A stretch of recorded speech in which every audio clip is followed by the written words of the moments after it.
সারা দেশে ত্যাগ ও ধর্মীয় ভাবগাম্ভীর্যের মধ্য দিয়ে পালিত হচ্ছে পবিত্র ঈদুল আজহা, যে ধারাবাহিকতায় সাধারণ মানুষদের মতো ক্রিকেট তারকারাও নিজেদের মতো করে পালন করছেন এই উৎসব। সামাজিক যোগাযোগ মাধ্যমে ভক্তদের জন্য শেয়ার করেছেন তাদের ঈদ উদযাপনের সেই মুহূর্তগুলো। সম্প্রতি পায়ের গোড়ালির হাড় অস্বাভাবিক বৃদ্ধির কারণে একটা লম্বা সময় ধরে আন্তর্জাতিক খেলার বাইরে আছেন তাসকিন আহমেদ। তাই তো ঈদটাও কাটছে পরিবারের সঙ্গেই। বাবা ও সন্তানের সঙ্গে ঈদের ছবি ভেরিফাইড ফেসবুক পেজে পোস্ট করে এই টাইগার পেসার লিখেছেন, আসসালামু আলাইকুম, ঈদ মোবারক এভরিওয়ান। আর এটা ওইটা না, কাপড় ধোয়ার একটাই সলিউশন, চাকা all in one.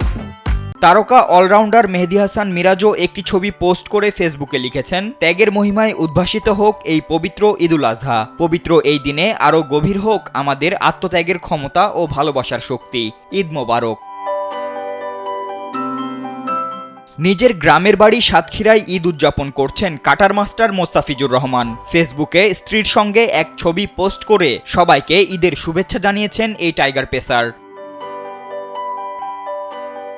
Mushfiqur রহিমেরও Eid কাটছে পরিবারের সঙ্গেই। ঈদের নামাজে গিয়ে এক ছবি পোস্ট করে লিখেছেন, আসসালামু আলাইকুম, তাকাব্বাল্লাহ মিন্না ওয়া মিনকুম, ঈদ মোবারক এভরিওয়ান। তরুণ স্টাইলিশ ব্যাটার তাওহিদ হৃদয়ের বাবা এবার গিয়েছেন হজ পালন করতে। তাই তো বাবার ছবি পোস্ট করে তরুণ টাইগার লিখেছেন, মিস করছি তোমাকে আব্বা, মহান আল্লাহ পাক যেন তোমার হজ কবুল করে নেয়, সুম্মা আমিন। শেষে সবাইকে ঈদের শুভেচ্ছাও জানান তিনি। এছাড়া সদ্যই টি-20-র নেতৃত্ব পাওয়া লিটনও তার এক জিবলি ছবি পোস্ট করে ঐক্য ও শ্রদ্ধার চেতনায় ঈদ উদযাপনের বার্তা দিয়েছেন।